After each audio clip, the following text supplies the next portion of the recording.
Muy buenas tardes para todos. Es para nosotros un placer darles nuevamente la bienvenida a este ciclo de charlas de la Agencia Espacial del Paraguay. Hoy nuevamente tendremos dos muy interesantes charlas a cargo de destacados profesionales de nuestro país. La primera charla va a estar orientada un poco hacia adentro de la Tierra, a mirar cómo la ciencia y tecnología espaciales, los sistemas de información geográfica, la teledetección ayudan en el caso de las epidemias, ¿verdad? Ahora nuestro país está atravesando una epidemia así como el resto del mundo, como es bien conocido. Y en la segunda parte vamos a tener una charla que se orienta más hacia el universo. Así que sean todos bienvenidos. Este ciclo de charlas está organizado por la Dirección de Educación Espacial y la Dirección de Comunicaciones de la Agencia Espacial del Paraguay. Como ustedes saben, el objetivo de estas charlas es dar a conocer un poco las actividades de la agencia, conocer un poco más acerca de tu agencia espacial y también del espacio y cómo este beneficia a las actividades en la Tierra. Estamos haciendo esta transmisión desde el Centro de Operaciones, Monitoreo y Control de la AEP. Este es un centro desde donde vamos a estar monitoreando las operaciones de nuestro primer satélite paraguayo. Como ustedes saben, está previsto su lanzamiento para finales del 2020, el GuaraniSat-1, y va a ser la primera misión espacial de nuestro país. Este proyecto y las demás iniciativas es posible con el apoyo y la ayuda de diversas instituciones a nivel local e internacional. Además de la Agencia Espacial del Paraguay, contamos con el apoyo de la Universidad Nacional de Asunción, el CEDIC, la Sociedad Científica del Paraguay, la Universidad del Pacífico, el Centro de Estudios Geomáticos y muchas otras instituciones a nivel local con quienes estamos colaborando para poder desarrollar esta y las demás actividades que tenemos previstas. También a nivel internacional tenemos alianzas y convenios con gobiernos, con agencias espaciales, con universidades como el Instituto Tecnológico de Kyushu, la Oficina de las Naciones Unidas para Asuntos del Espacio Exterior, la Agencia Espacial Japonesa, así como otras agencias con quienes también estamos desarrollando proyectos de cooperación con el principal objetivo de dar oportunidades a nuestros jóvenes para poder seguir creando capacidades en este nuevo sector, el cual el Paraguay ya no podría estar ausente. Entonces, para darles un vistazo general de cuáles van a ser las charlas del día de hoy, tenemos en primer lugar el sistema de información geográfica como herramienta de análisis y respuesta ante el COVID-19 y estará a cargo de la ingeniera Lucía Fariña, de la ingeniera Gabriela Guanes y de la ingeniera Clara Brizuela. La ingeniera Lucía Fariña es especialista y es máster en sistemas de información geográfica de la Universidad de Salzburgo en Austria. Y las ingenieras Gabriela Guanes y Clara Brizuela son ingenieras ambientales, especialistas también ellas en sistemas de información geográfica, con quienes tuvimos la oportunidad de compartir la especialización el año pasado bajo la dirección de la profesora Lucía Fariña. En segundo lugar, vamos a hablar un poco del clima espacial a cargo del doctor ingeniero Diego Stalder. Él es representante de la FIUNA y es un querido compañero que estuvo trabajando aquí en la Agencia Espacial como director de proyectos de investigación el año pasado. Así que, sin más preámbulos, quiero darle la bienvenida a Lucía Fariña, a Gabriela Guanes y a Clara Brizuela para pasar a la primera parte de esta charla. Bienvenida, Lucía.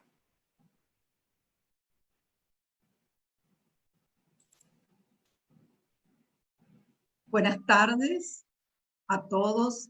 Es un gusto compartir con ustedes. Muchas gracias por acompañarnos.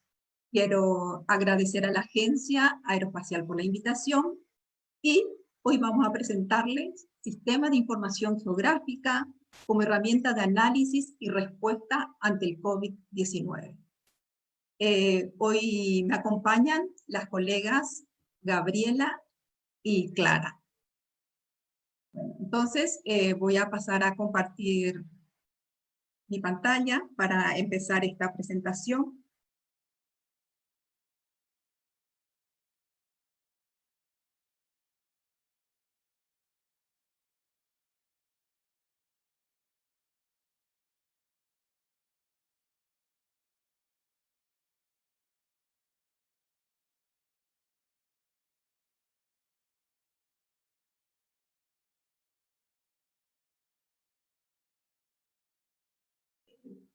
¿Ya se visualiza la Perfectamente, pantalla? Lucía. Perfectamente. Ok. Bueno, entonces la agenda que tenemos preparada para el día de hoy es la siguiente. Vamos a presentarle una breve introducción de la información espacial y sistemas de información geográfica para las personas que están conectadas por primera vez y para que puedan comprender mejor. Y también vamos a hablar de SIC en epidemiología y vamos a compartir con ustedes aplicación de SIC tanto en la gestión de salud pública como también para apoyo de recuperación de las empresas. Y vamos a referirnos muy especialmente a los casos de Paraguay y finalmente unas consideraciones finales. Bueno, la información espacial. ¿Qué es la información espacial? ¿Qué es la información geográfica? Es la información sobre un elemento en la superficie de la Tierra. Así de sencillo. Es el conocimiento sobre dónde está alguna cosa o qué hay en un determinado lugar. Somos seres espaciales, nuestra referencia del espacio forma parte de nuestra vida cotidiana. Entonces, podemos guiarnos cuando nos desplazamos en un auto, gracias al mapa del navegador. Como información geográfica, consideramos los datos topográficos, cartográficos, que representan el territorio, las imágenes satélites, como estaban ya viendo en estas charlas anteriores, las ortofotografías, que permiten visualizar esa realidad física. También son datos geográficos, las redes de carreteras, ferroviarias, ubicación y descripción de los parques, descripción de inmuebles, tanto rurales como urbanos, así como los distintos usos de suelo. La información espacial está constantemente presente en nuestras vidas, en nuestros pensamientos. Todo lo que pasa, que parezca una obviedad, pasa en algún lugar. La información geográfica, entonces, forma parte de nuestras vidas de una manera cotidiana, de una manera constante. Entonces, vamos a ver los conceptos. ¿Qué son los SIC? Bueno, allí en la lámina ustedes pueden ver, podemos definirlos de varias maneras, a través de sus componentes, a través de sus funcionalidades, pero digamos lo más importante que ustedes comprendan que las tecnologías de la información geográfica, concretamente los sistemas de información geográfica, la teledetección, la cartografía, los GPS, la fotogrametría, constituyen una nueva ciencia en creciente expansión. ¿Por qué eso? Debido a su variabilidad en aplicaciones en ámbitos tan diversos, como ser la salud, que vamos a ver hoy en día, el medio ambiente, los recursos naturales, la demografía, gestión de servicios públicos, urbanismo, ordenamiento territorial, planificación de transporte, geomarketing, entre otros. O sea, ustedes ya pueden ver que tiene una aplicación súper transversal.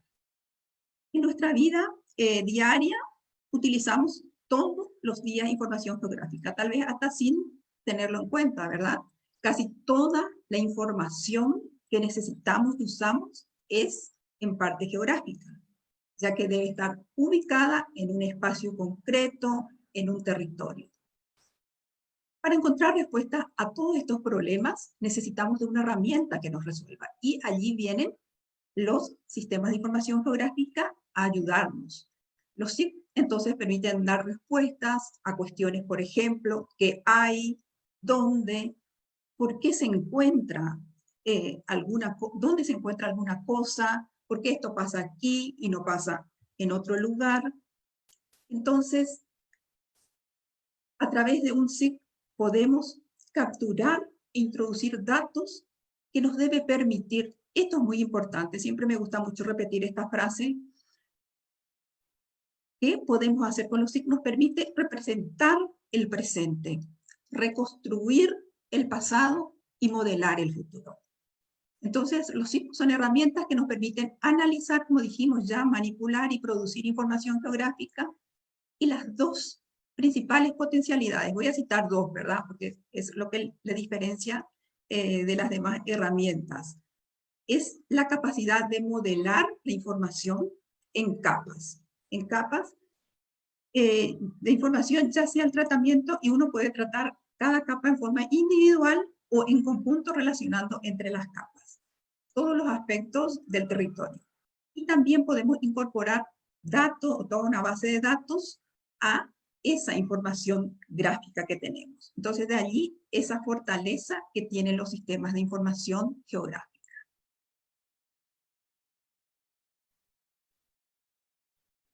Bueno, ahora les quiero relatar brevemente los antecedentes. Muy curiosamente, tiene sus antecedentes en el área de salud, los sistemas de información geográfica. Entonces, fue John Snow, un médico inglés, quien hizo la primera aproximación. Él fue un médico que vivió en Inglaterra y a los 14 años ya empezó a estudiar medicina, vivió en las primeras 5 décadas del siglo XIX y fue un brillante médico y se inclinó a la epidemiología. Entonces, ya en esa época, el cólera era una enfermedad endémica y mataba a muchas personas en Europa. No existían acueductos y él suponía que ya la enfermedad se transmitía por el agua. Y además, lo interesante, que él también suponía que existía una relación geográfica. Entonces, trazó un mapa donde colocaba con cruces los sitios de la bomba de agua, donde vivía la gente, y fue así que encontró que la mayoría de las muertes se localizaba cerca de las bombas de agua.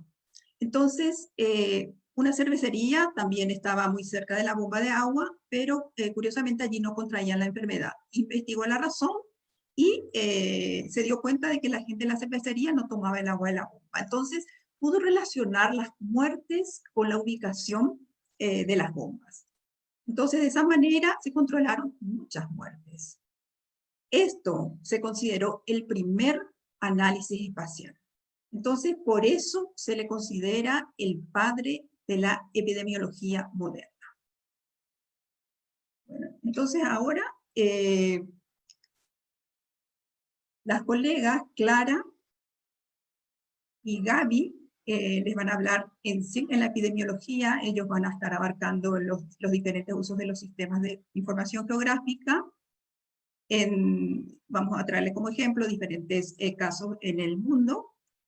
Y bueno, entonces voy a Clara, Gaby, ¿están allí? Para que puedan compartir su pantalla. Hola, hola. Hola a todos. Hola, sí, pueden prender ya su cámara. Sí. ¿Sí?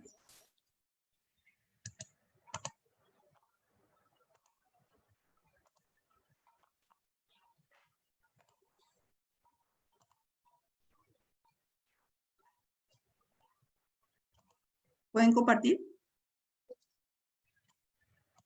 Un momentito. Voy a apagar mi cámara.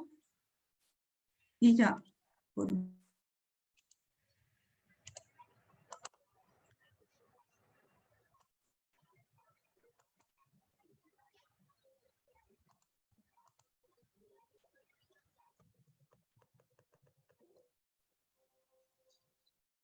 Ahí se ve, ¿se escucha? ¿Se escucha?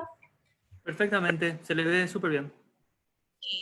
Vamos a continuar con la presentación hablando del papel que cumplen los sistemas de información geográfica en la epidemiología.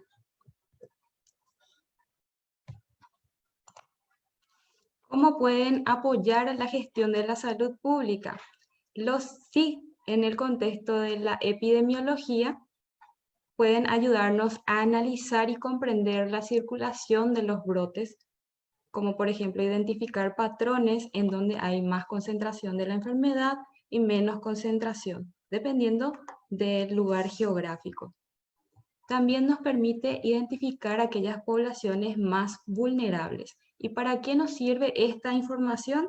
Para poder planear y programar actividades de monitoreo y posteriormente evaluar intervenciones de territorio.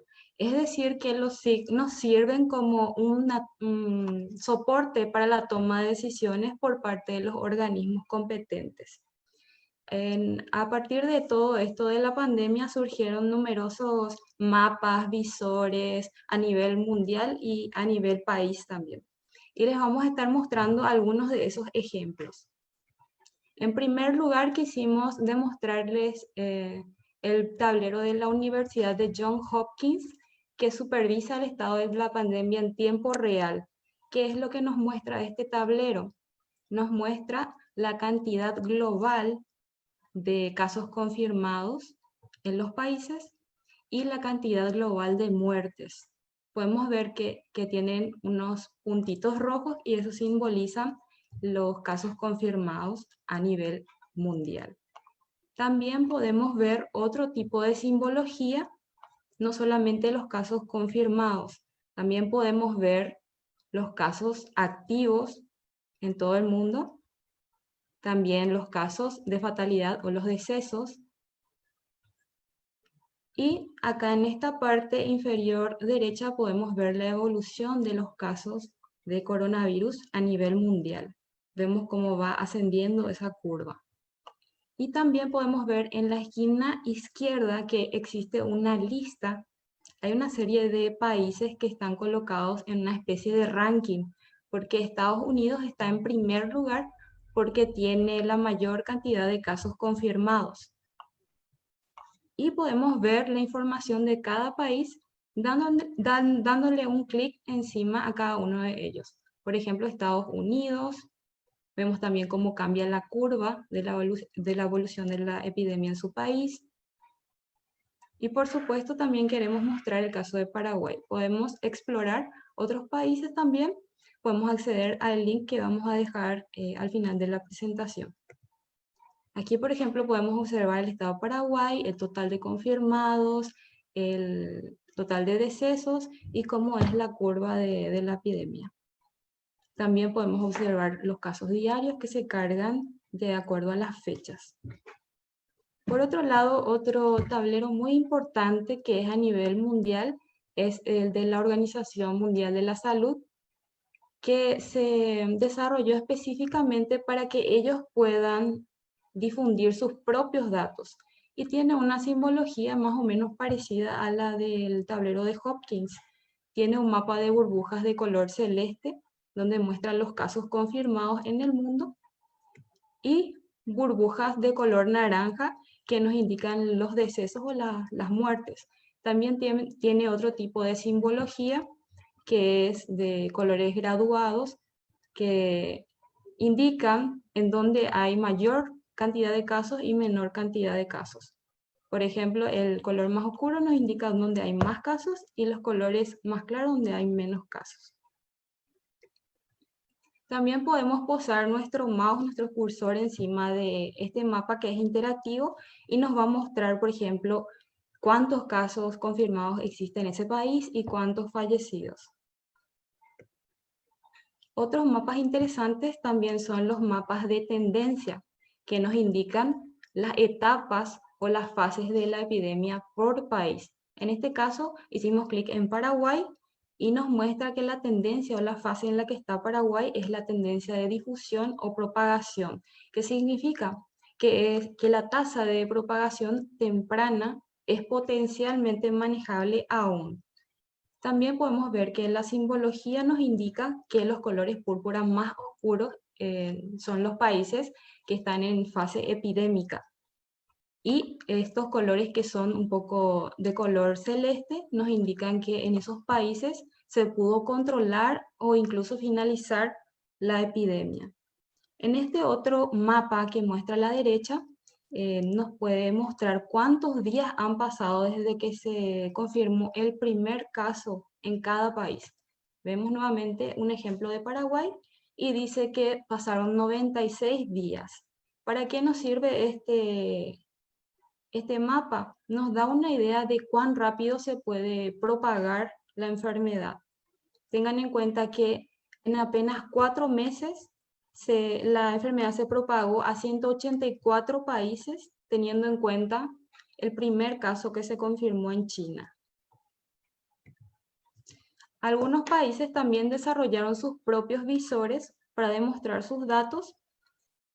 Un ejemplo muy interesante es el visor 3D de Argentina, que muestra los casos por provincia y nos pareció una manera interesante y visualmente atractiva para representar los datos. Otro caso es el tablero de Bolivia, en donde ellos informan sobre los casos confirmados, los recuperados, los decesos y los activos en su país. Otra cosa muy importante que realizaron en Bolivia es una encuesta, un formulario digital para localizar aquellas poblaciones vulnerables. ¿Y qué son las poblaciones vulnerables? Ellos consideraron como población vulnerable a los adultos mayores, a esos adultos mayores que tienen afecciones, si se encuentran solos o acompañados, también si la persona cuenta con los servicios básicos como por ejemplo agua, luz, alimentos, entre otros. Y algo interesante también que pregunta en la encuesta digital es si se cumple o no con la cuarentena en su barrio o en su localidad. Lo primero que pide la encuesta es la ubicación de la persona que está completando la encuesta, y esto sirve para cualquier ciudadano. Y estos datos alimentan todas las respuestas de esa encuesta. Este tablero, se alimenta de ese formulario de manera en tiempo real. Entonces podemos ver por departamento cuáles fueron las respuestas de las personas. Hola a todos, voy a continuar hablando sobre el SIG en la epidemiología.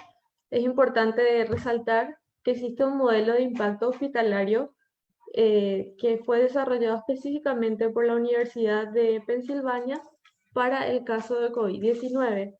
Ellos se basaron en un modelo epidemiológico SIR, que es susceptibles, infectados y recuperados, que se maneja sobre 3 ejes principales. Comprender primero las necesidades de capacidad hospitalaria, como camas, ventiladores en la unidad de cuidados intensivos. Segundo, pronosticar el número esperado de pacientes en los hospitales. Y tercero, integrar políticas de distanciamiento social para poder controlar o saber a qué nivel le afecta la propagación de la enfermedad. Esto se utiliza como una herramienta dentro de los sistemas de información geográfica. Algo que tiene mucho que ver con los recursos hospitalarios es la capacidad hospitalaria justamente, y se realizaron también inventarios de hospital. En este tablero se pueden observar, por ejemplo, en el mapa, los hospitales que están registrados y qué capacidad tienen, como por ejemplo, qué cantidad de camas están ocupadas, cuál es su disponibilidad de camas, o sea, cuáles están ocupadas o desocupadas, qué cantidad de servicios o insumos tienen en las unidades de cuidados intensivos, también los reportes diarios y cuántos decesos y cuántos recuperados hubo por cada hospital. Entonces, al tener el acceso y la visualización de toda la disponibilidad de recursos y el mapa donde se localizan los hospitales, se puede también tomar decisiones para hacer las derivaciones de pacientes en caso de que sea necesario por falta de recursos. Este siguiente tablero es casi lo mismo, pero tiene una presentación distinta nada más, donde nos muestra el porcentaje de camas o insumos utilizados. En este caso es un ejemplo nada más. Dice que tienen 4 camas operativas y de las cuales 4 están disponibles. Entonces 100% de las camas están disponibles. También incluyen información acerca de la situación del personal, es decir, cuántos especialistas tiene de cada área en cada hospital. Por ejemplo, cuántos clínicos, cuántos cirujanos o cuántos enfermeros cuenta cada hospital. Y en base a esos datos que se cargan, también se realiza este mapa, por ejemplo, que es un mapa de predicciones, que representa el panel de picos predictados, se le llama. Este mapa se interpreta según el color o la graduación de colores, donde el rojo más intenso significa el lugar donde está por llegar al pico de uso de recursos hospitalarios. Bueno, y la forma de utilizar este visor es posicionando el cursor sobre el lugar que queremos saber, en este caso un estado de Brasil que es Bahía, y donde nos muestra que le quedan 27 días para llegar a su uso, a su máximo uso de recursos hospitalarios.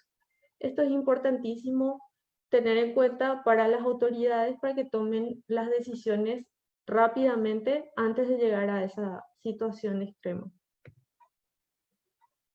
Por otra parte, también se desarrollaron aplicaciones para promover las pequeñas y medianas empresas que sirven para justamente apoyarlas en esta situación de pandemia, ya que fueron muy afectados económicamente. Y hay muchas de ellas que siguen activas y siguen abiertas, y por eso hay un formulario de inscripción donde pueden realizar su inscripción los empresarios, detallando el nombre de la empresa, los datos en general, también si hay trabajo disponible, si es que necesitan personal nuevo, también colocan la ubicación, todo, y también para decir en qué horarios abren o en qué horarios no están disponibles. Esta información que cargan los empresarios pasa a una base de datos donde se puede visualizar en un localizador de pequeñas y medianas empresas. Este visualizador entonces nos muestra la ubicación exacta de cada empresa con sus datos correspondientes que habían cargado los empresarios por medio del formulario de inscripción. Y en base a eso, nosotros como usuarios podemos colocar nuestra ubicación actual y ver cuáles son las empresas que están más cercanas según nuestro posicionamiento. Y nos da la ruta más cercana para llegar al lugar que deseamos. Otra de las aplicaciones interesantes que se lanzaron fue de la de impacto económico en la pandemia, que también está enfocado a los empresarios del formulario. El empresario puede cargar de forma muy fácil cómo es que le llegó a afectar la pandemia a nivel económico. Si es que podría aún subsistir su empresa un tiempo más, o si está necesitando apoyo financiero, entre otras cosas. Y también hay preguntas como qué cantidad de personal tuvo que despedir o cuánto de sus ingresos ha disminuido, entre otras cosas, cuánto personal suspendió y cuántos tienen un trabajo remoto. Ahí podemos observar también que el tablero también nos muestra el detalle de qué respondió por preguntas que respondieron los empresarios inscritos. Y se puede hacer un análisis así. Los organismos y las entidades reguladoras de esto pueden tomar acciones y hacer algún programa de apoyo a estas empresas.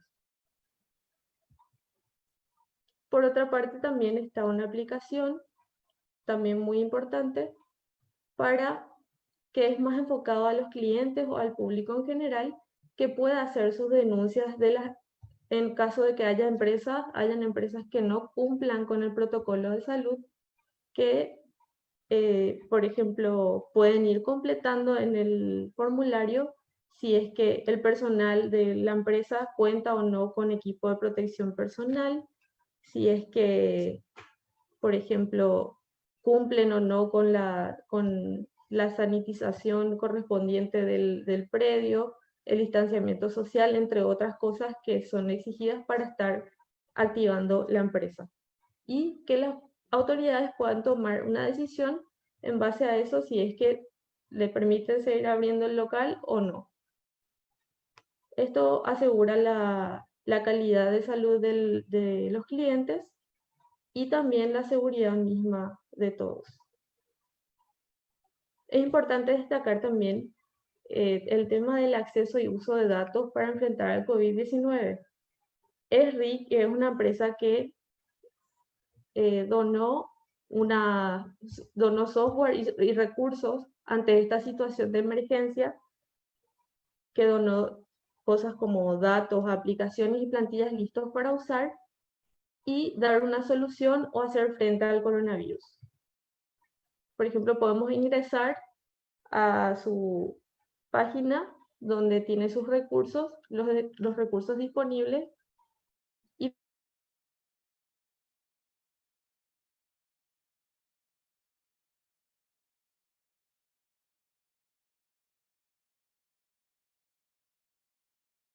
que requieran, pueden ingresar a las plantillas que se adapten a su, que se adapten a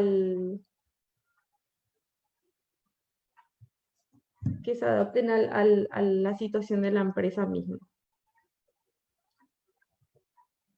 Ahora le damos la palabra a la ingeniera Lucía nuevamente para que nos hable un poco del caso de aplicaciones en Paraguay.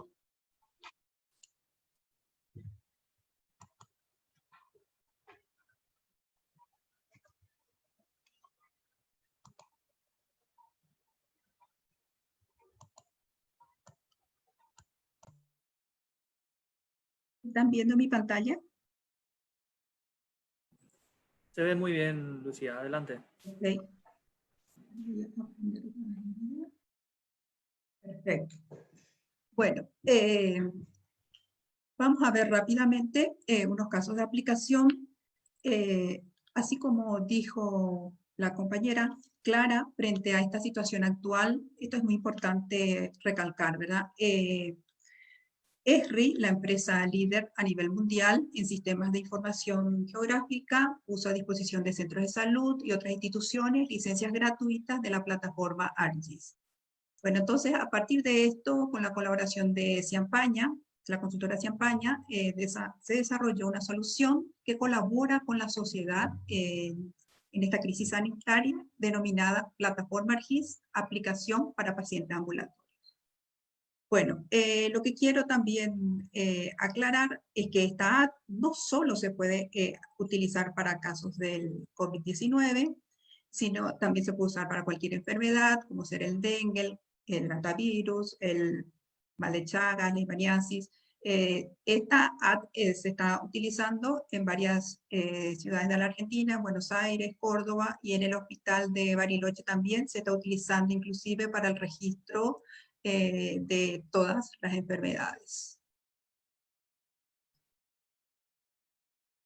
Bueno, esta cooperación es posible, como dije, gracias al apoyo de Ciampaña y el trabajo mancomunado de las siguientes instituciones locales, la Universidad del Pacífico, el Centro de Estudios Geomáticos, la Agencia Espacial de Paraguay y todos los especialistas en sistemas de información geográfica y teledetección para de esta manera aportar dentro de nuestra área de competencia en la lucha contra esta pandemia o, como ya expliqué también, para otros casos, proveyendo esta plataforma que está aprobada en otros países y que está siendo utilizada con datos proveídos tanto por las autoridades sanitarias como por los pacientes de una manera voluntaria y necesariamente debe pasar también por un proceso de validación.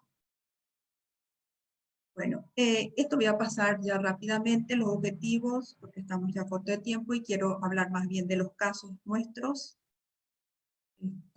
Las ventajas también creo que ya está bastante claro. De todo punto de vista hay muchísimas ventajas, ¿verdad? La aplicación en tiempo real, la plataforma gratuita, interactiva, intuitiva, permite análisis territoriales, geolocalización y seguimiento de pacientes, entre otros. Bueno, entonces, esta es la app web que quiero compartir con ustedes, que cuenta con 3 elementos: registro de pacientes, seguimiento de pacientes y el tablero de control. Bueno, el registro de pacientes, en una primera instancia, entonces, la persona se acerca al centro de salud, o también lo puede hacer a través de un call center, a través de los medios correspondientes ante un síntoma relacionado con la enfermedad. Entonces, vamos a hacer una carga rápida para que ustedes puedan ver cómo funciona la app. Se cargan los datos personales del paciente, como ser el apellido, nombre, cédula, edad, Y otros datos que vamos a ir cargando para que ustedes puedan ver cómo funciona esta app. Algo que también quiero recalcar es que la solución desarrollada surge para evitar la sobrepoblación de los centros de salud. Entonces, derivando ya los pacientes correspondientes a cumplir su aislamiento en sus domicilios. Entonces, brindándoles también la posibilidad de hacerles un seguimiento adecuado. Acá también tenemos un buscador de la localización, que directamente colocando allí, escribiendo el nombre de la dirección y el número de la casa, ya geolocaliza directamente. O sea, como les dije, es una app súper fácil de usar, se puede usar desde un smartphone, desde una notebook, y esos datos también van pidiendo el grupo sanguíneo, el sistema de previsión social, si es que tiene, el correo electrónico es un dato sumamente importante, porque en el correo electrónico le llega el link al paciente, el enlace, para que después pueda hacerle un seguimiento. Entonces, vamos ahora a la siguiente pantalla de la app, donde registramos los síntomas. Si presenta fiebre, el registro de los síntomas, también la fecha cuando inició la fiebre y el registro de los síntomas, que está clasificado, digamos, leve, moderado y alta, ¿verdad?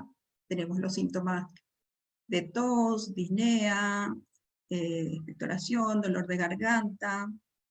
Es, como ustedes ven, sumamente fácil ir clicando en el lugar correspondiente, ir seleccionando la opción correcta.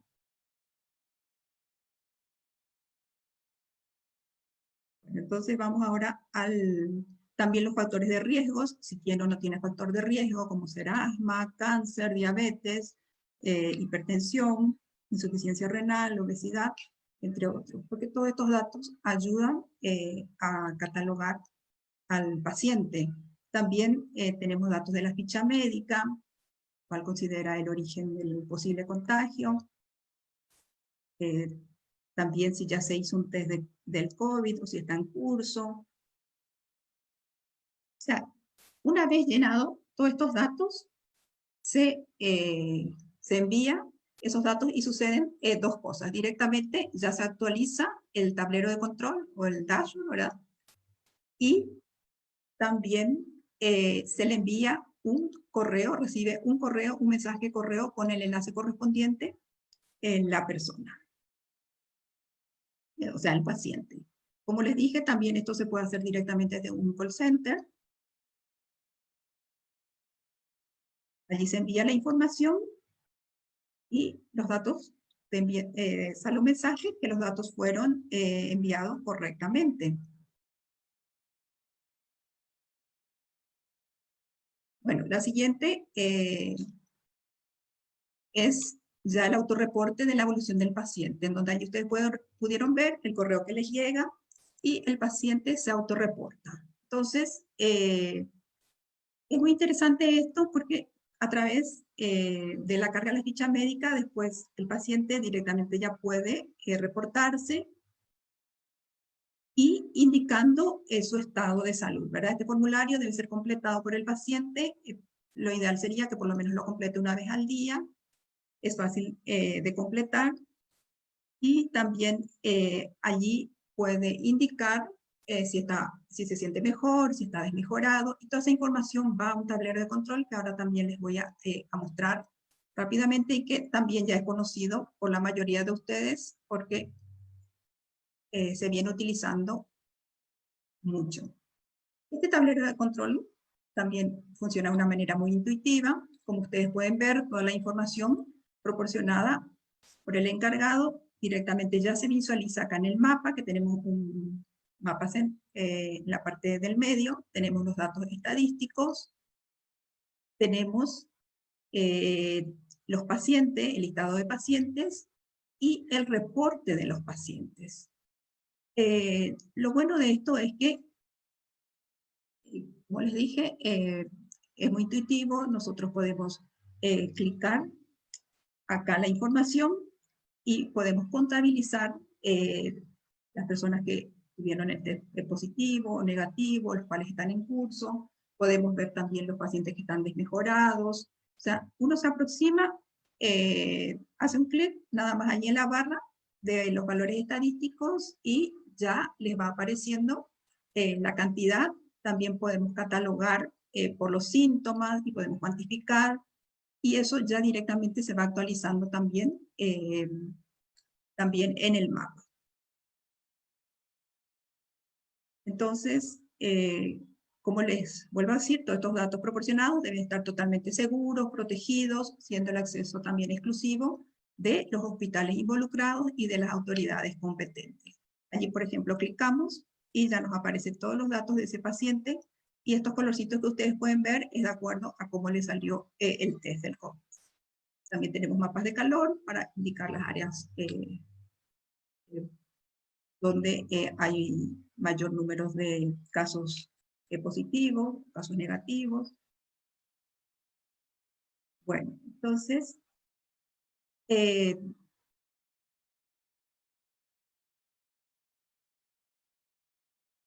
ahora quiero referirme, así en forma ya muy breve, que hay muchísimos trabajos, varios trabajos, iniciativas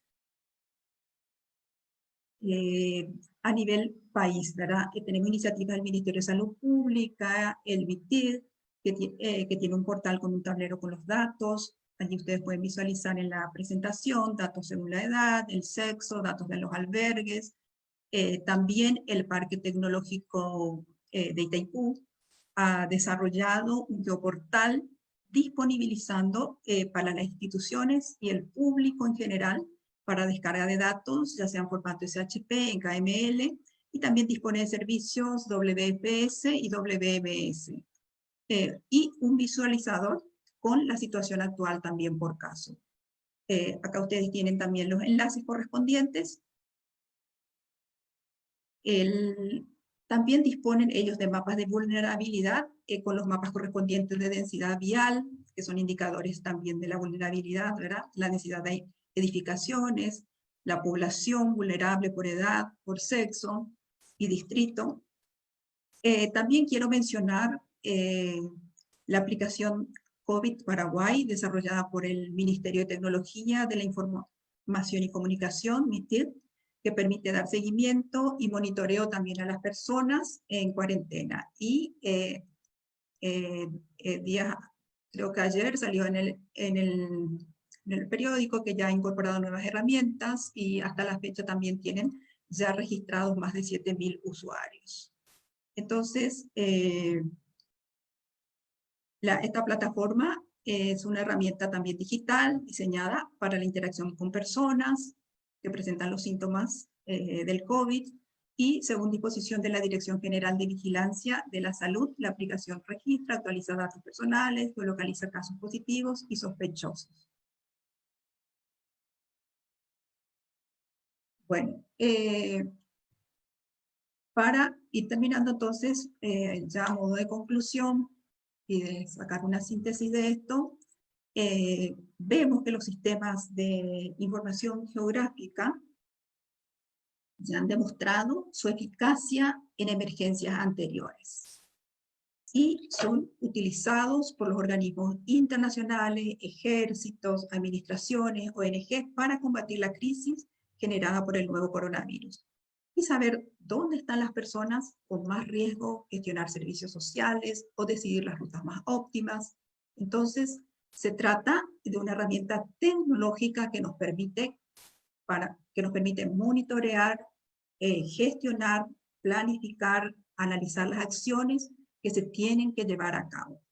Y como vimos, también combina con la información geográfica, con miles de datos y variables sociales, demográficas, procedentes de fuentes oficiales, como ser los institutos nacionales de estadística. Entonces, la importancia de todas estas variables médicas, epidemiológicas y científicas es importante. Saber qué está ocurriendo y dónde, con el mayor grado de detalle, para así poder planificar barreras de propagación.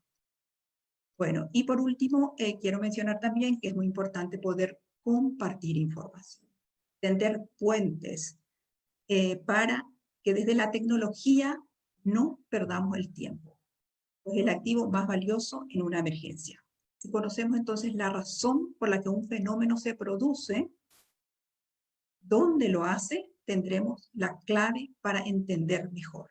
Entonces, ya cerrando con esto, todo esfuerzo, como sabemos, es insuficiente para enfrentar esta crisis y toda ayuda bien gestionada sumará en la mitigación de esta pandemia.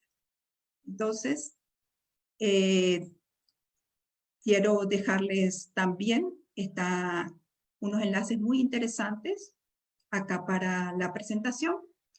De la presentación donde ustedes tendrán y pueden ir viendo y recorriendo con más tranquilidad, de forma mucho más calmada, digamos, todo el trabajo que se hizo para poder paliar, digamos, en alguna manera esta pandemia. Bueno, muchas gracias por la atención, fue un gusto compartir con ustedes. Allí les dejamos también para cualquier consulta posterior nuestros respectivos correos. Muchas gracias. Dejo de compartir mi pantalla para que pasemos a la siguiente presentación. Muchísimas gracias, Lucía, al igual que las colegas Gaby y Clara. Realmente los sistemas de información geográfica son una herramienta fundamental a la hora de tomar decisiones, sean estas de orden de gobierno, de orden de respuesta a emergencias y otras, ¿verdad? Recordarles que la ingeniera Lucía Fariña es, como decía al principio, ingeniera civil con posgrado en infraestructura de datos espaciales en la Universidad Politécnica de Madrid, magíster en ciencias de la información geográfica en la Universidad de Salzburgo, Austria, ex jefa de Sistema de Información Geográfica Municipal en el municipio de Asunción, ex instructora de los cursos a distancia de catastro y sistemas de información geográfica en el Lincoln Institute of Land Policy, digo bien, especialista en Sistema de Información Geográfica en el Programa de Desarrollo Sostenible PRODERS-MAC-BIRF, convenio de préstamo 7503 del Banco Mundial, consultora de la Secretaría del Ambiente, Programa de Naciones Unidas, coordinadora de posgrado de la especialización y diplomado de SIC y teledetección de la Universidad del Pacífico. Aprovechamos también para hacer llegar un saludo muy especial a la señora María Elena Piscoya, rectora de la Universidad del Pacífico. Muchísimas gracias por el apoyo de siempre. También la profesora Lucía Fariña es instructora de la maestría en Sistema de Información Geográfica de la red UNIGIS de la Universidad de Salzburgo. Y las ingenieras ambientales Gabriela Guanes y Clara Brizuela son egresadas con distinción de la Universidad Nacional de Asunción, Facultad de Ciencias Agrarias de la carrera de Ingeniería Ambiental. Ambas son especialistas en Sistema de Información Geográfica por la Universidad del Pacífico y actualmente trabajan en el Centro de Estudios Geomáticos. Aprovechamos para nuevamente darles el agradecimiento a las tres destacadas profesionales en el ámbito de Sistema de Información Geográfica. También quiero hacerles llegar a todos el saludo de nuestro presidente, el profesor Liduvino Bielman Díaz, y también agradecer a Paraguay TV por la retransmisión de esta señal en la persona de su director, el señor Pablo Noé. También al Ministerio de Tecnologías de Información y Comunicaciones y al Ministerio de Salud Pública y Bienestar Social. Estos esfuerzos que nosotros vimos son esfuerzos complementarios. Ya hay varias iniciativas en nuestro país y la idea de la agencia con la Universidad del Pacífico y el Centro de Estudios Geomáticos es complementar los esfuerzos que ya existen y ayudar, como bien lo dijo la profesora Lucía,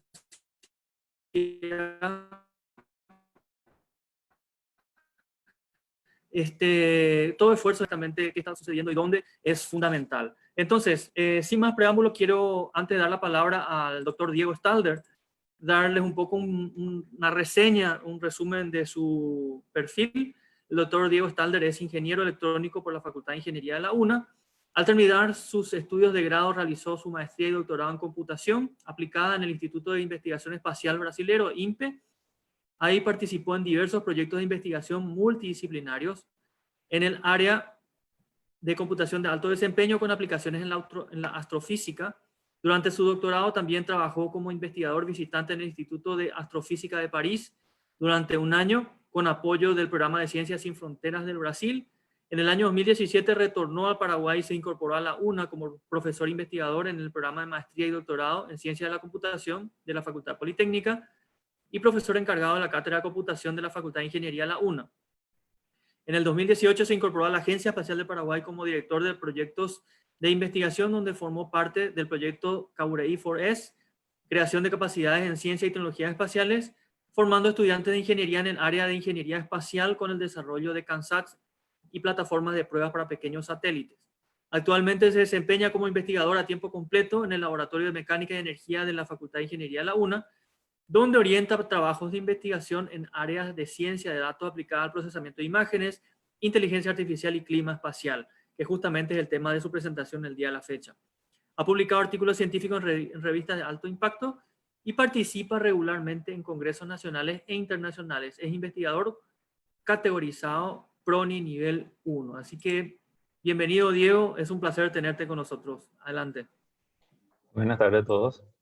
Gracias por la oportunidad nuevamente de mostrar lo que estamos haciendo. Igual desde la universidad continuamos apoyando la gestión de la Agencia Espacial del Paraguay. Voy a compartir aquí mi presentación para mostrar un poquito lo que estamos haciendo desde la universidad con la Agencia Espacial y los estudiantes de la carrera, o sea, de ingeniería principalmente. Entonces, la charla en realidad, abrí un poco el espectro de la charla para hablar de la línea de investigación que estoy ahora, en la cual estoy más centralizado, que es la parte de ciencia de datos, con las aplicaciones en clima espacial y radioastronomía, ya que tenemos estudiantes de ingeniería electrónica y mecatrónica que le interesa mucho la ciencia y tecnología espacial, entonces básicamente combinando lo que es la parte experimental con la parte de análisis de datos. En lo que es la parte de ingeniería espacial voy a hablar al final sobre lo que estamos haciendo con los estudiantes y los trabajos que pretenden crear capacidades para apoyar el desarrollo de la tecnología espacial y el proyecto del satélite paraguayo. En particular, ya hubo una presentación de Luis, que es uno de los estudiantes que está trabajando en el segmento suelo. Y mi presentación en realidad va a comenzar con la parte de cosmología, que es lo que hice durante el doctorado, estudiar la formación y evolución de las galaxias. Y ahora que estoy aquí en Paraguay estamos un poquito estudiando, estamos un poquito más cerca ahora, enfocados en lo que es el clima espacial y cómo eso puede afectar, y voy a explicar por qué también estamos interesados en este problema, con el objetivo justamente, ya que estamos investigando dentro de la universidad, formar mejores ingenieros, mejorar la calidad de nuestros laboratorios y insertarnos en los grupos de investigaciones internacionales. Entonces, hablando un poquito más lejos, básicamente la cosmología en realidad estudia la formación y la evolución de las galaxias y del universo como un todo, y pretende explicar la distribución de galaxias y de objetos que vemos en el universo. Todo esto centrado a partir de los principios físicos y la teoría del Big Bang, que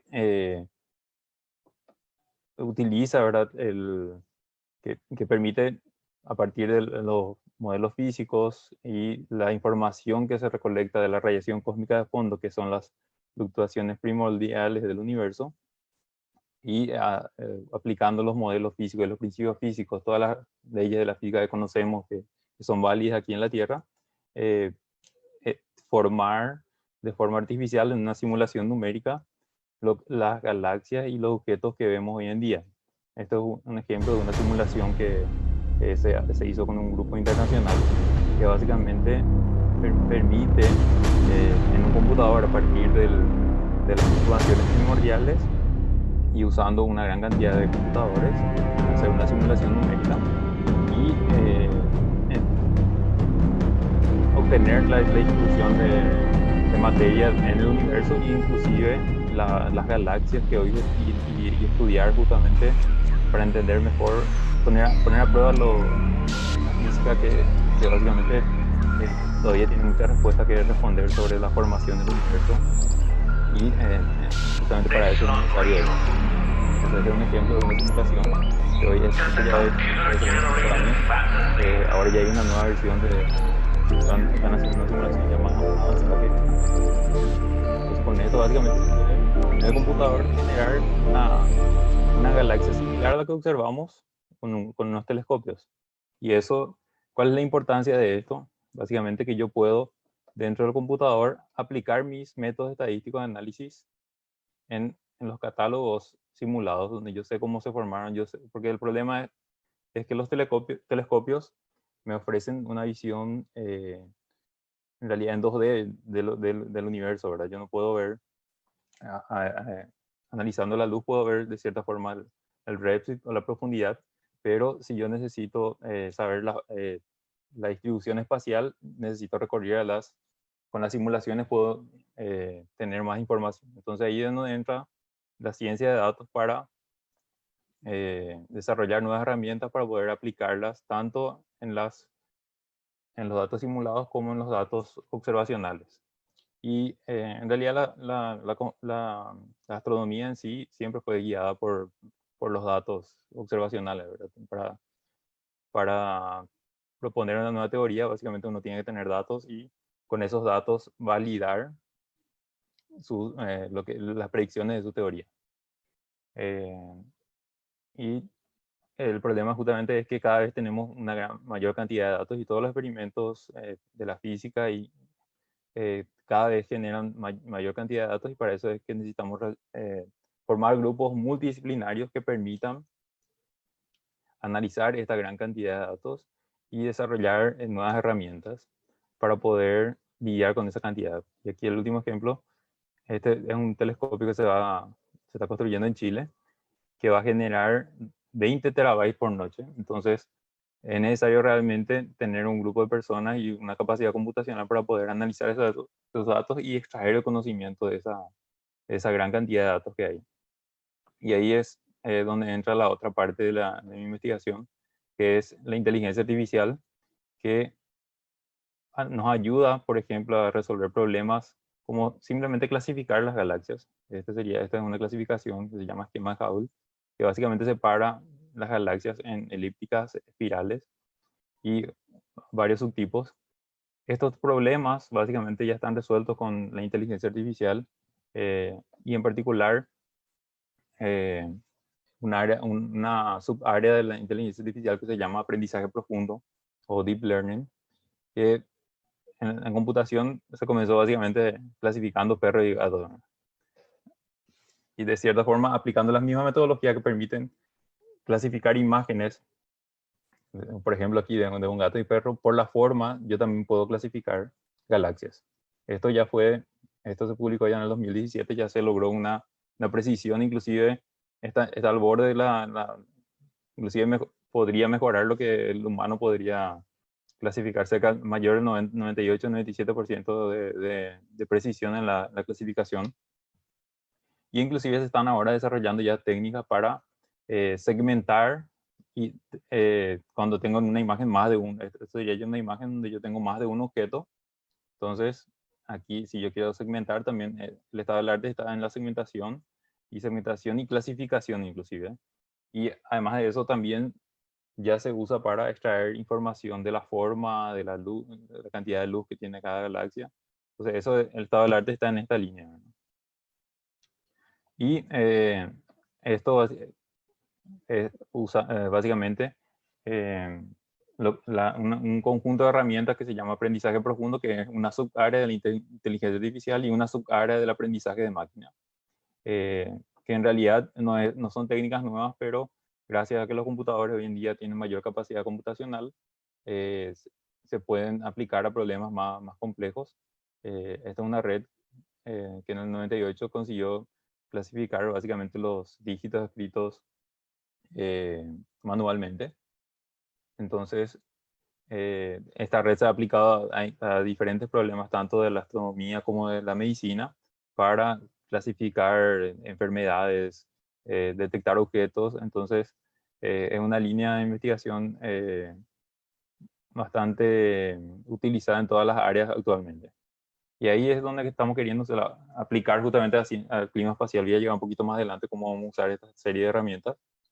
El clima espacial que se ocupa básicamente de monitorear las propiedades físicas del Sol, el medio interplanetario, la magnetosfera y esta interacción, básicamente.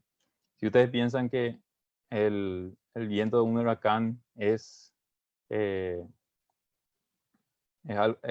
bastante violento, en el orden de 200 kilómetros por hora, imagínense una nube de partículas viniendo a más de 1.4 millones de kilómetros por hora. Entonces eso es el viento espacial, o sea, el viento solar, el cual estamos expuestos, o sea, la Tierra está expuesta y en realidad la magnetosfera, el campo magnético terrestre es el que nos protege, pero lo que ocurre es que justamente sobre Paraguay está una anomalía, ¿verdad? Una región en la cual el campo magnético es un poco más débil y entonces por eso es que estamos queriendo estudiar esta línea para entender un poquito más cómo esto puede afectar y estar preparados para los efectos que esto puede causar en nuestras actividades. Y voy a dar, en el siguiente gráfico voy a mostrar algunos de los efectos que, algunas de las consecuencias de esta anomalía, que es una región donde el campo magnético es más débil. Entonces el viento solar llega más cerca y en los primeros afectados serían los satélites, ¿verdad? Que básicamente pueden sufrir fallos. Hay estudios que muestran que muchos de los satélites fallaron, inclusive en telescopios han sufrido fallas por causa de esta anomalía, porque el viento solar ha dañado los equipos y también se sabe que afecta directamente a los sistemas de posicionamiento global como el GPS y otros. Entonces esto es necesario saber cuándo puede haber un problema, estar preparado para saber cuándo va a ocurrir, por ejemplo, una interferencia con el GPS, e inclusive sabemos también que podrían afectar las comunicaciones de los aviones y también las corrientes inducidas que generan estas partículas cuando son guiadas por el campo magnético terrestre, se producen corrientes inducidas en el suelo y esas corrientes inducidas también se sabe que pueden causar daños en las líneas de transmisión y en las hidroeléctricas. Hay casos que en Canadá, hace unos años hubo una tormenta geomagnética que dañó todos los equipamientos de una hidroeléctrica. Entonces por eso también tenemos que saber qué tanto nos está afectando y más todavía porque estamos en la región de la anomalía. Sobre la salud no se sabe, si bien sabemos que los astronautas que están ya en una región a 100 kilómetros de altura, ellos tienen, o sea, la Estación Espacial Internacional cuenta con una protección tiene blindajes para minimizar los rayos, la cantidad de partículas que podrían llegar a afectarles, y tampoco pueden estar todo el tiempo ahí. Entonces, si bien la radiación que recibimos aquí no es como la que se recibe en la Estación Espacial Internacional, es una cuestión que se tendría que estudiar. Y ahí una forma de estudiar los efectos del clima espacial es monitoreando los rayos cósmicos, que son básicamente las partículas subatómicas que se forman a partir de la colisión de estos rayos cósmicos primarios, que podríamos decirle que son mayoritariamente protones, que chocan contra los núcleos atómicos de la atmósfera y generan subpartículas, por ejemplo los piones, que son partículas inestables que después de cierto tiempo generan otras, caen en otras partículas, y algunas de esas partículas se llaman muones. Y esas partículas sabemos que llegan en la superficie terrestre y va a depender de la cantidad de partículas primarias que tengamos, vamos a tener una mayor o menor cantidad de muones llegando a la Tierra. Entonces una forma indirecta también de medir la cantidad de rayos cósmicos que están llegando, que no necesariamente todos van a ser del Sol. En realidad se sabe también que hay una modulación. El Sol en realidad nos protege de cierta forma de los rayos cósmicos que pueden venir de otras galaxias o de otras estrellas de la región de nuestra galaxia misma. Entonces el Sol también tiene un campo magnético que nos protege de cierta forma. Entonces cuando el Sol emite menos rayos cósmicos, tiene menos actividad, normalmente vienen más rayos cósmicos extragalácticos. Entonces hay una modulación que voy a explicar un poquito más adelante.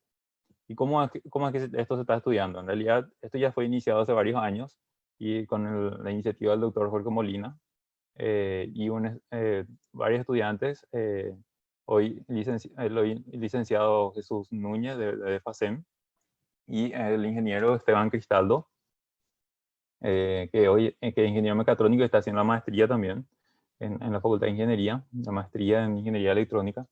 Él desarrolló un detector de muones con fotomultiplicadores que básicamente permite contar cuántos muones están llegando por unidad de tiempo.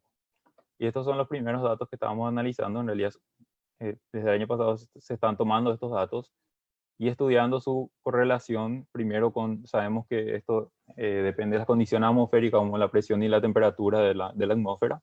Eso modula también la cantidad que llega porque afecta el libre camino medio de las partículas. Y posteriormente también queremos ver si cuando esto está más, o sea, queremos mejorar este detector para poder estudiar cómo estudiar la cantidad de rayos cósmicos que están llegando en la estratosfera también. En realidad esto ya fue hecho justamente por uno de los que descubrió, ¿verdad? Estas partículas, estos rayos cósmicos, que justamente fue Victor Hess, que es un premio Nobel. En 1911 él subió en un balón y midió justamente durante un eclipse y verificó que a medida que uno subía más en la atmósfera, la ionización aumentaba. Entonces, ahí justamente dijo, esto ocurre porque hay una gran cantidad de rayos cósmicos que están llegando, no son partículas que se producen aquí en la Tierra. Entonces, gracias a eso después ganó el premio Nobel. Y lo que queremos hacer es ver qué tanto aquí en Paraguay, donde tenemos la anomalía, cómo varía ese perfil de muones, cuántos muones están llegando por unidad de tiempo. Porque esto ya lo hicieron en otros países también. Aquí estaba lo que estaba mencionando anteriormente. Aquí tenemos los rayos cósmicos pueden ser solares o pueden ser también galácticos o extragalácticos. Entonces, aquí a la derecha podemos ver en esta nube de puntos donde está más amarillo la anomalía magnética, los daños que ha causado en los satélites cuando habían pasado sobre la región de la anomalía. La anomalía se llama anomalía magnética del Atlántico Sur porque no siempre estuvo sobre Brasil, Argentina y Paraguay. Anteriormente estaba más sobre el Atlántico. Entonces esto va cambiando con los años. Entonces, pero se quedó con el nombre de anomalía magnética del Atlántico Sur. Pero hoy ya es anomalía magnética de Sudamérica. Otra forma de estudiar los muones que estamos también haciendo es una colaboración que el doctor Jorge Molina ha iniciado hace varios años ya con el CONI, que es un detector que está en las proximidades del reactor nuclear Angra, que está en Río de Janeiro. Es un detector de partículas que fue creado para estudiar un neutrino. Pero lo que ocurre es que aquí hay muchísimos muones cósmicos que están llegando. Entonces para ellos los muones son un ruido, pero ahora con las técnicas de inteligencia artificial lo que estamos haciendo es identificando estos muones con la ayuda de dos estudiantes de ingeniería mecatrónica que están ahora en fase de desarrollo de su trabajo final de grado. Ellos están desarrollando y aplicando algoritmos de inteligencia artificial para detectar estas partículas de estos muones y contar cuántos muones están llegando por unidad de tiempo. Entonces aquí en realidad había un grupo ya de Estados Unidos que ya aplicó técnicas de inteligencia artificial para clasificar eventos individuales, pero en este caso si ustedes quieren instalar la aplicación en el celular, se llama DECO, pueden buscar en el Google Play y instalar. Y lo que habría que poner es dejar prendida una noche, por ejemplo, y ver si el detector que ustedes tienen, que no es necesario, no es una CCD, es un CMOS, puede captar alguna partícula, algún rayo cósmico. Aquí los muones tienen una masa de por lo menos 200 veces la masa de un electrón, entonces por eso no se desvían. Los worms normalmente son electrones que tienen menor masa, entonces por eso tienen este movimiento que parecen gusanos, ¿verdad? Y los spots normalmente son partículas alfa o beta que son básicamente el decaimiento radioactivo. Entonces nosotros básicamente, primeramente creamos un conjunto de datos del experimento y a partir de eso entrenamos una red neuronal. Esto fue las clasificaciones que hicimos con el doctor Jorge, las clases, y a partir de ahí entrenamos una red neuronal convolucional profunda que tiene 14 millones de parámetros. Esta es una red muy conocida que se llama BGG16, que es del grupo de visión computacional de Oxford, de un grupo que ganó un desafío de inteligencia artificial en el 2014.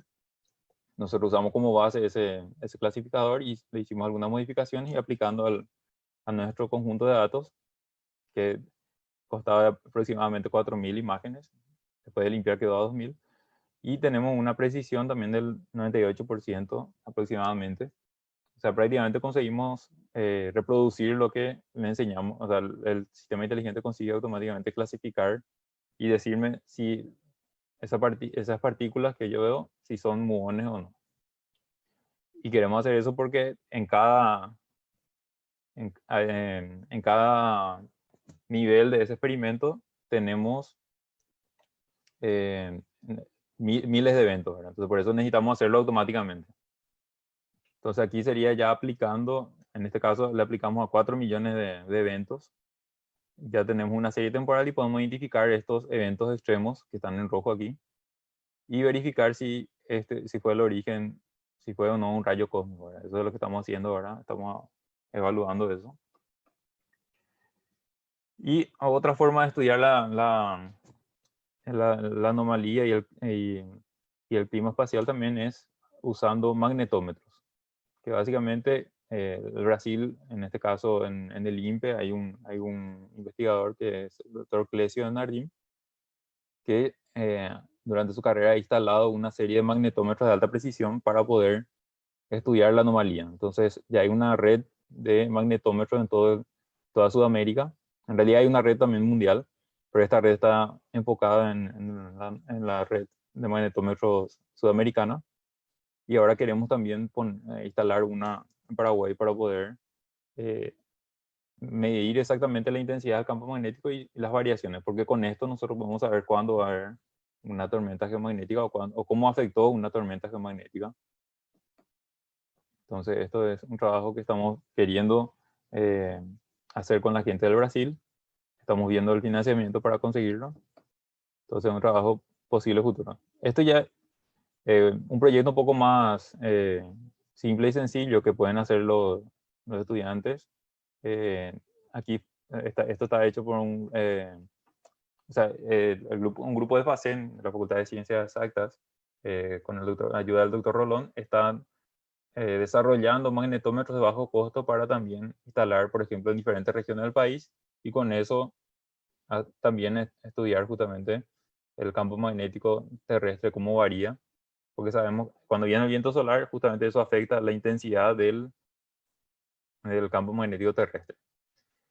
Y en este caso, este es un proyecto de Canadá que se instaló en diferentes lugares de Canadá y con eso se puede predecir cuándo va a haber una aurora boreal, por ejemplo. Entonces aquí tienen la página web, pueden entrar y ver cuál es la posibilidad que haya una aurora boreal y eso se hace con esa red de magnetómetros, lo cual se hace con dispositivos que son de bajo costo que se pueden instalar en los colegios.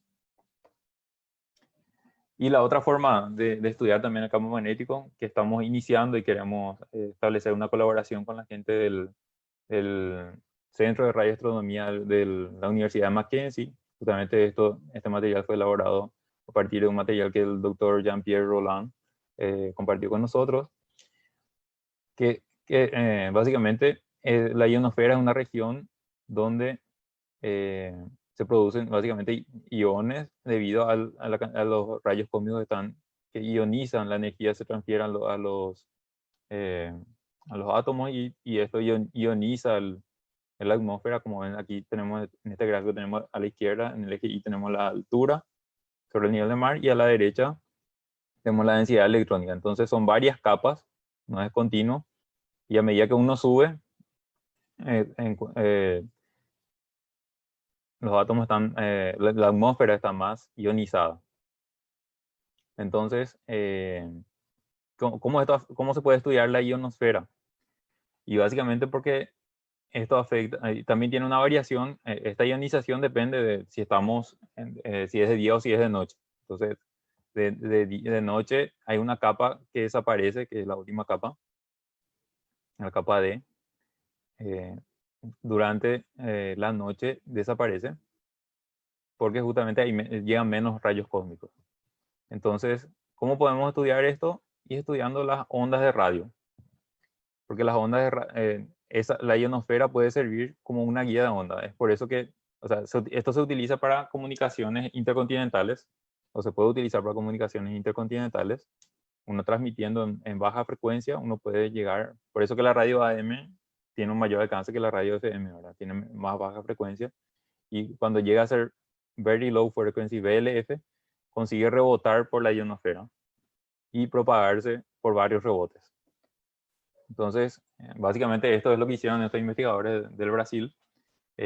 Hay varios transmisores en el mundo colocados en Estados Unidos, en Hawái, en Australia.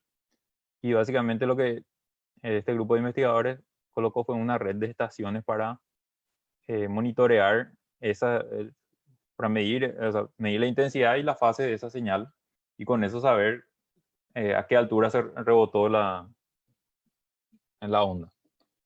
VLF aquí está para que tengan una idea en qué frecuencia está, de 3 kHz a 30 kHz. Básicamente la frecuencia es la longitud de onda, se puede ver aquí arriba. Entonces, para hacer esto hay que construir una antena, ¿verdad? Entonces ellos básicamente colocaron 11 estaciones en Brasil, Perú, Argentina y en México también, desde el 2007. Estas son las redes de estaciones que colocaron en toda Sudamérica. Y ahora queremos también colocar en Paraguay para monitorear también la ionosfera, porque sabemos justamente, ellos ya publicaron varios trabajos sobre el efecto de la anomalía. Consiguieron medir ese efecto. Esto en Perú. Estas son las antenas que hay que construir, son antenas de tipo loop, antenas en este caso creo que eran de 3 por 3 metros, que permiten sintonizar esas estaciones. Y aquí los sistemas de amplificación y alimentación que nuestros estudiantes de ingeniería electrónica tienen la capacidad de desarrollar y de instalar. Esto es en Brasil, en São Paulo. Y con esto uno puede determinar, aquí esta NPM es una de las estaciones, NAA es otra de las estaciones, estas son las portadoras. Con esto también los relámpagos también generan una radiación en esta región del espectro electromagnético. Entonces uno puede también estudiar eso. Pero acá el objetivo es medir la amplitud y la fase, cómo varía. Entonces, otra forma un poquito más, esa antena que mostré anteriormente era una antena de 3 por 3 metros, que es un poco más cara de hacer. Pero se puede hacer también una más pequeña. En este caso no se va a poder tener la misma precisión que tiene la otra red de instrumentos. Este es un proyecto de Stanford, que en realidad lo que pretendían es que en los colegios se instale esto. Y con eso verificar, por ejemplo, la variación diurna que estábamos mostrando, que la ionosfera, como tiene una variación diurna, la propagación, la intensidad de la señal recibida cambia durante el día y durante la noche. Durante el día, como está más baja la ionosfera, entonces la intensidad que uno recibe es menor. Y esto permite detectar inclusive si hubo una explosión solar. Aquí de repente uno ve una variación de la intensidad repentina, y uno tiene que, para saber si esta variación fue debido a una tormenta solar, tiene que verificar si realmente estuvieron llegando más protones. Entonces, ¿cómo se hace eso? Lo que ellos hacen es verificar el satélite meteorológico GOES y ver ver el flujo de rayos X en este caso, y si es que si hubo un incremento en el mismo horario, entonces se puede determinar que la causa fue el aumento de los rayos, o sea, de la radiación en rayos X en este caso, que causó esa interrupción en la comunicación. O sea, está afectando directamente a la ionosfera. Esto está todavía en proceso. Esto tenemos un estudiante que está construyendo esas antenas. Falta ahora la parte del software para poder recolectar esos datos y analizarlos para tener esto de que tener monitoreando 24 horas para cuando hay una tormenta solar, verificar si tenemos la capacidad de detectarlo. Otra forma que estamos otra herramienta que estamos queriendo instalar es este espectrómetro solar que está desarrollado en el ETH de Zurich, que es básicamente, usa un sintonizador de TV básicamente para monitorear de forma dinámica el espectro electromagnético y detectar tormentas solares también. Entonces esto es una tormenta solar como se vería en el espectro porque también afecta la comunicación y esto es en este rango, ¿verdad? Entonces es con un aparato bastante simple que ellos desarrollan. Aquí hay otros del mismo tipo también, pero con este aparato que básicamente son varios sintonizadores de TV. Y esto, hay una red ya instalada en todo el mundo porque este tiene el apoyo de la Organización Internacional de Clima Espacial. Entonces con eso se ha instalado. Para esto hay que construir una antena que se llama log periódica, que los estudiantes de ingeniería electrónica están ya analizando cómo construir. Entonces construyendo esta antena y apuntando al sol y teniendo este aparato que está aquí, que los estudiantes también pueden construir porque esto es abierto. Entonces con eso se puede también monitorear el sol. Y aprovechando ese conocimiento, con el estudiante de ingeniería Luis Curne y la doctora Miki Saito, que son también el profesor de la carrera, la cátedra de antenas, estamos básicamente, ya que ellos diseñan las antenas, estamos construyendo diferentes antenas para hacer observaciones también de radioastronomía. Que sería, en este caso, voy a mostrar un poquito, para poder hacer radioastronomía necesitamos saber qué objetos vamos a observar la fuente y qué espectro, en qué rango del espectro electromagnético va a estar, porque de acuerdo a eso va a cambiar la forma de la antena que yo voy a utilizar. Si voy a usar una Yagi o si voy a usar una antena tipo Horn o si voy a usar una antena parabólica. Entonces, tengo que saber cuáles son las fuentes que yo puedo verificar. Si son detectables con los instrumentos, necesito saber la intensidad, necesito saber en qué espectro van a emitir y también si son discretos o si están espacialmente distribuidos. Esto sería si una estrella normalmente es un objeto puntual, ¿verdad? Ahora, si yo voy a observar una galaxia, eso está espacialmente distribuido. Y ahí también va a importar el tamaño angular, ¿verdad? Entonces, esos son los criterios que uno tiene que tener para hacer la parte de radioastronomía y saber la intensidad, el rango de intensidad en el cual esto está. Aquí, cada fuente tiene su propio mecanismo de radiación predominante. Si el Sol sabemos que está dominado por la radiación térmica, los remanentes supernova también aquí, que tienen la radiación ciclotónica como su fuente predominante. Y nuestra galaxia, por ejemplo, podemos observar los brazos de nuestra galaxia observando el hidrógeno que está ahí y que emite una radiación que se llama radiación de 21 centímetros, que es esta que está acá a la derecha, que ocurre debido a que el electrón cambia su spin, se dice. Si inicialmente el protón y el electrón están alineados, al cambiar de spin, a cambiar de giro el electrón, esto emite un fotón y se llama la línea 21 centímetros de hidrógeno. Entonces yo puedo hacer, si yo cambio este 21 centímetros, pongo esto en frecuencia, me va a dar 1.4 GHz aproximadamente, que yo puedo hacerlo con una antena, esas antenas parabólicas que se usan en el campo, por ejemplo, uno puede utilizar para sintonizar esa frecuencia porque no es muy alta frecuencia. Entonces, dependiendo del tipo de objeto que yo quiero observar, puedo construir un sistema de comunicaciones. Y la idea es básicamente observar, por ejemplo, aquí los brazos, o sea, los brazos de la Vía Láctea. Esto se hizo en otro lugar también, en otro lugar. Y tenemos ya una antena que se construyó y ahora falta hacer, lo que falta es construir la base para que pueda hacer este mapeo y generar un gráfico similar, que sería básicamente los brazos de la Vía Láctea, pero en radio, en 1.4 GHz. Eso sería aquí terminaría la parte de lo que estamos haciendo con la parte de clima espacial y radioastronomía, y en la parte de ingeniería espacial, que es lo que estábamos trabajando en el grupo de Caburey for Space, donde está el doctor Curita, el ingeniero Ferrer y ahora recientemente el ingeniero Blas Vega. Ahí tenemos también un grupo de estudiantes que está trabajando en diferentes proyectos. Estos son algunos de los que yo estoy orientando, los CANSAT, que fueron desarrollados por el ingeniero, o sea, los estudiantes de ingeniería que ya están por recibir, ya le, Lucas Moreira y José Moreira, en la plataforma de prueba del sistema de control de altitud, por Esteban Fretes, una jaula de Helmholtz para generar un campo magnético y desarrollar sistemas de control de altitud con magnetorquers, y la estación terrena que Luis ya habló, también dio una charla que él básicamente está construyendo una estación terrena de bajo costo para poder recibir la señal de nuestro satélite y otros satélites también de baja órbita.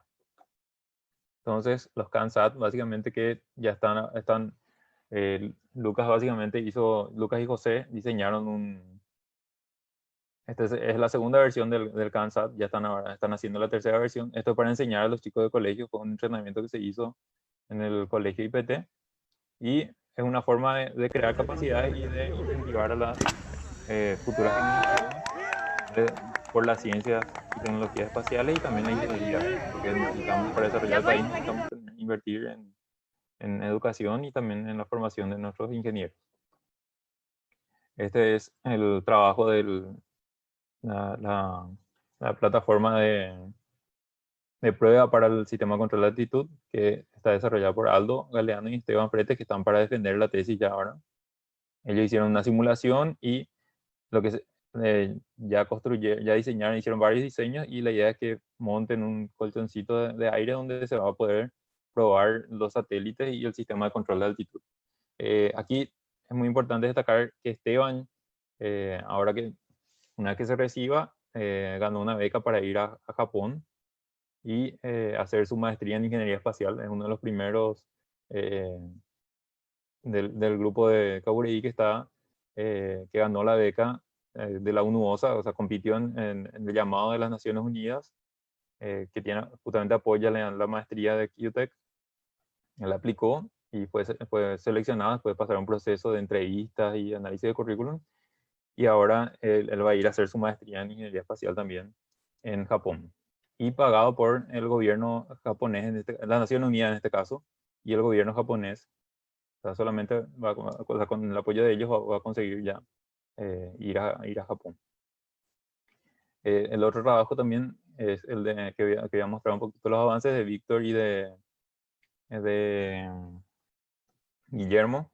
Ellos básicamente lo que están haciendo es una bobina que permite emular lo que el campo magnético terrestre en el espacio, y con eso colocar una bobina también dentro del pequeño satélite y con eso diseñar el algoritmo de control. Esto lo están desarrollando con el ingeniero Enrique Paiva, que también le está orientando en este trabajo, y ellos ahora van a presentar su trabajo en un congreso virtual que va a ser en el Brasil, que es sobre pequeños satélites. Van a presentar los avances de su bobina, y ellos están haciendo también el CubeSat con un sistema de control que tiene una bobina, un magnetorquer se llama, que permite interactuar con el campo magnético terrestre y con eso apuntar el satélite. Aquí hay varios modos de operación que ahora no voy a entrar en detalle, pero son los estudiantes de ingeniería mecatrónica que están desarrollando y que forman parte del equipo. Entonces, esto es lo que tenía para mostrarles los trabajos que estamos haciendo, los avances de los trabajos, y muchas gracias a todos. Ahí tienen mi contacto, mi número de teléfono, y en algún lugar algo increíble está esperando para ser desconocido. Esta es una frase que me gusta mucho de Carl Sagan. Entonces, anímense para hacer investigación en la parte espacial. Con esto le paso la palabra a Alejandro. No sé si hay alguna pregunta. Enrique está ahí. Muchísimas gracias, Diego. Muy interesante y muy completa tu presentación. Realmente hay mucho todavía por descubrir. Entonces, también queremos aprovechar para agradecer al doctor Rubén López, el decano de la FIUNA, por también todo el apoyo y los proyectos que estamos desarrollando en conjunto y a todo el plantel docente y alumnos de FIUNA, con quien seguro vamos a seguir desarrollando muchas cosas más en el futuro. Entonces, en este momento quiero cederle la palabra a nuestro director de comunicaciones, el ingeniero Enrique Martínez, para que nos dé un poco un retorno de nuestras redes sociales y si tenemos algunas preguntas. Enrique, buenas tardes. Buenas tardes a todos. Excelente las charlas. Sí, tenemos algunas preguntas, Alejandro. Y rápidamente vamos con las preguntas. Para la ingeniera Lucía, ¿por qué a nivel país aún se conoce tan poco de esta herramienta SIC, siendo de tanta utilidad? ¿Y qué propone para mejorar esta situación? Son dos preguntas en una, ingeniera.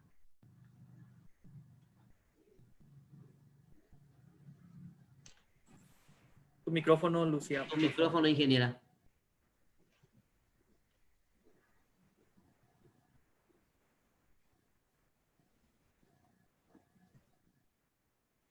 Sí. Bueno, la verdad que esta pregunta es bastante extensa para resumirla así en pocas palabras, pero voy a tratar de ser lo más breve posible. Bueno, yo creo que acá en el país nos encontramos con varios problemas, ¿verdad?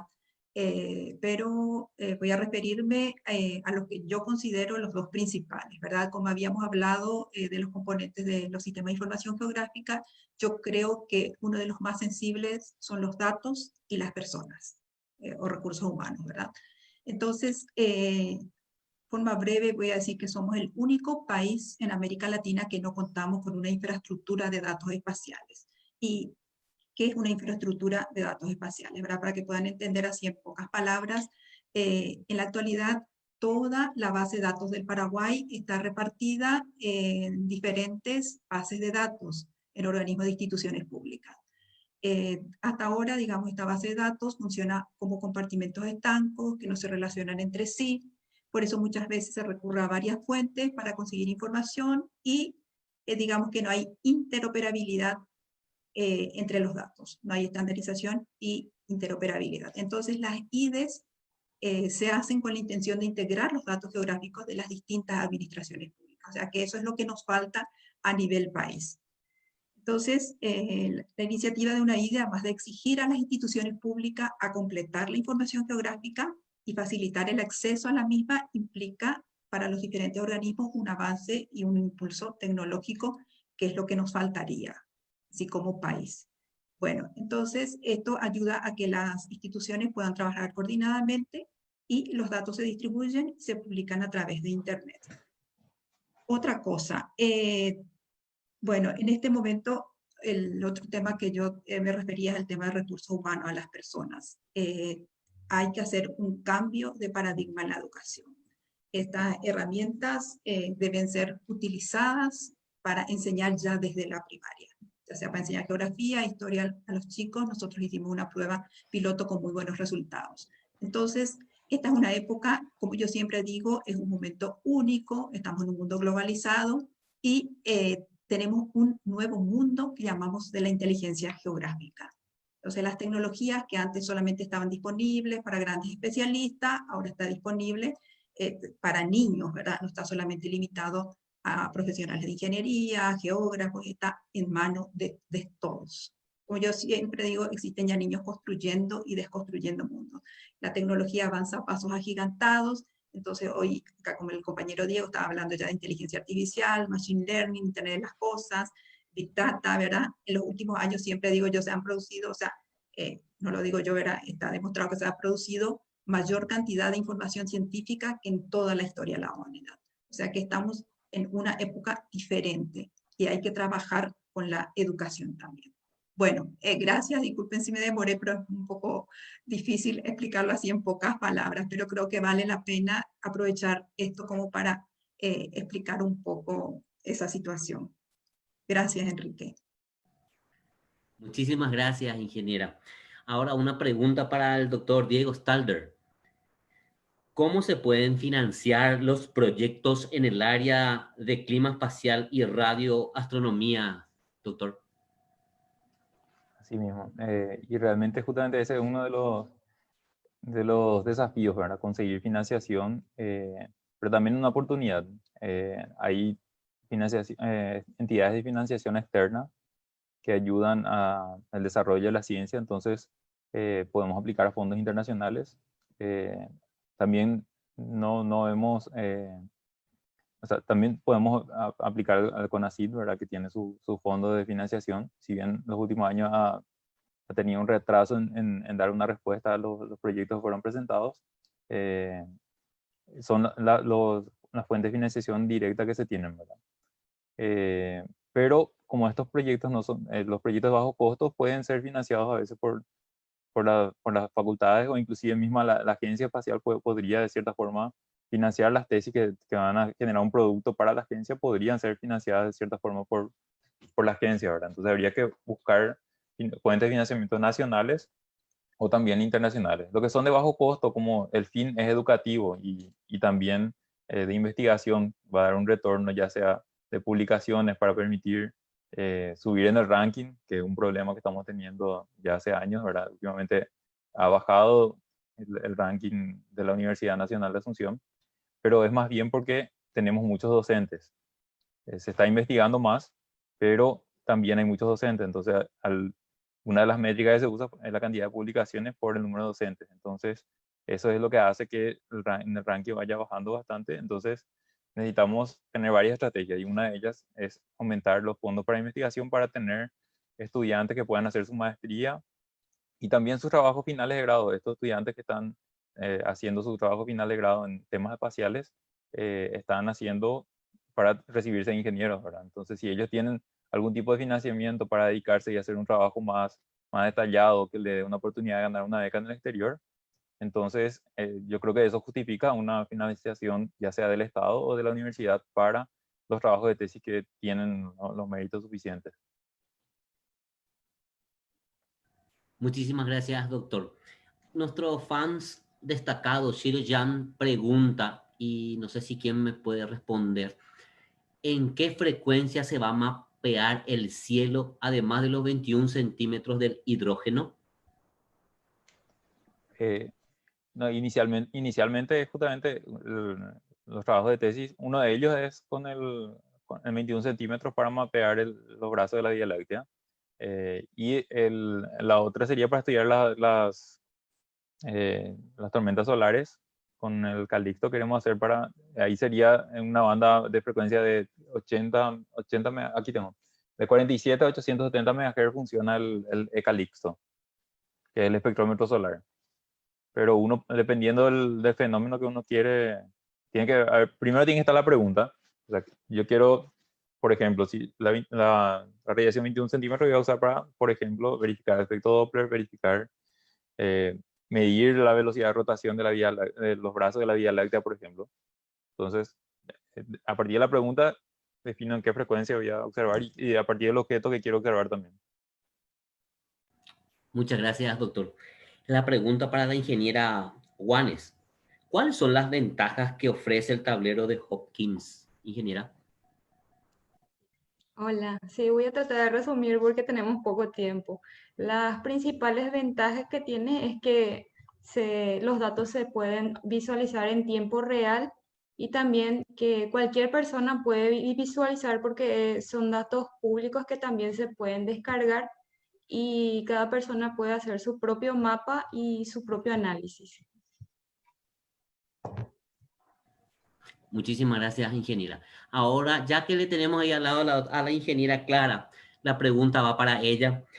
¿Cómo se puede aplicar el modelo de impacto hospitalario en el contexto SIC, ingeniera?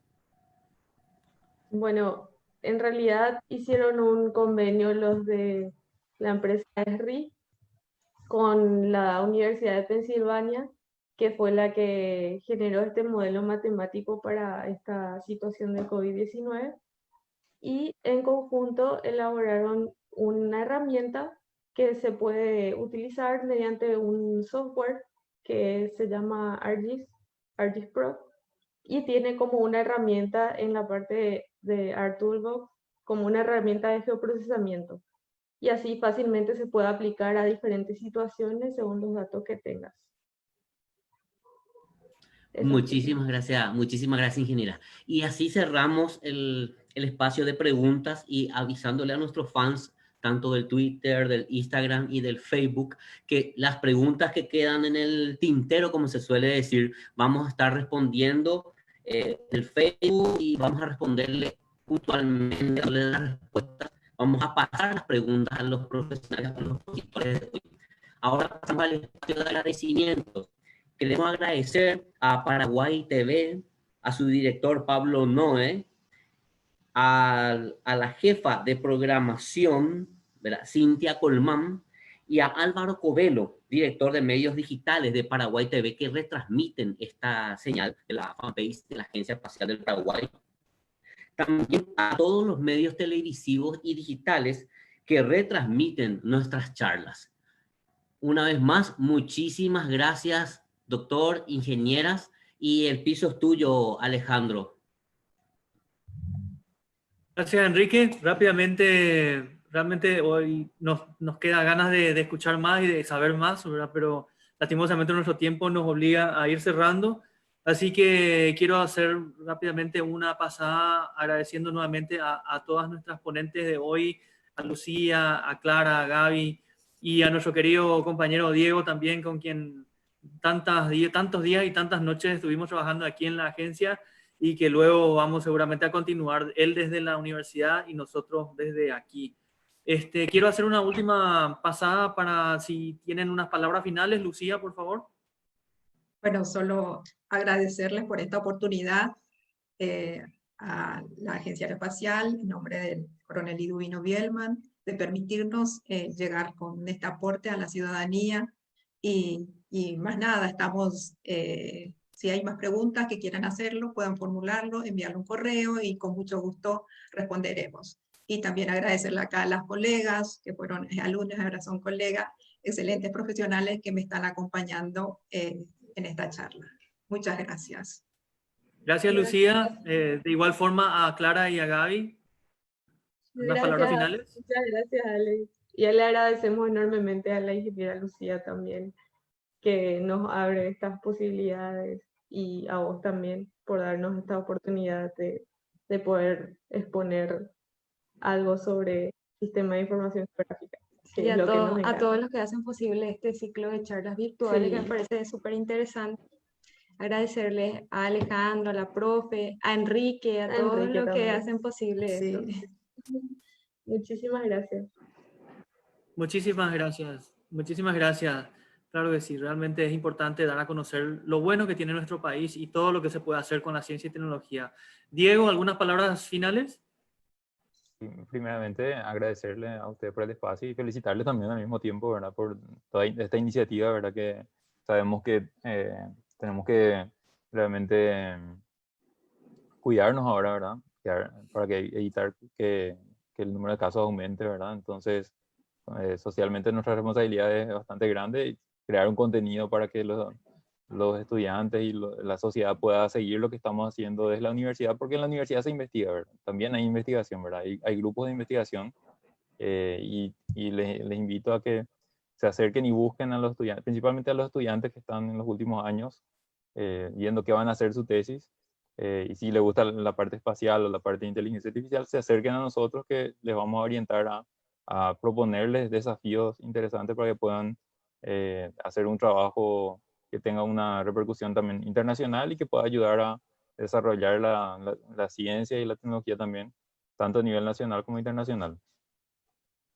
Muchísimas gracias, Diego. Muy ciertas tus palabras. Realmente la Agencia Espacial del Paraguay tiene las puertas abiertas para todos aquellos que quieran saber más, colaborar, trabajar y bueno, aprender, ¿verdad? Porque estamos para aprender juntos para luego desarrollar los proyectos. Por mi parte también quiero ir cerrando. Diego recordó muy acertadamente a un gran divulgador científico, que es Carl Sagan.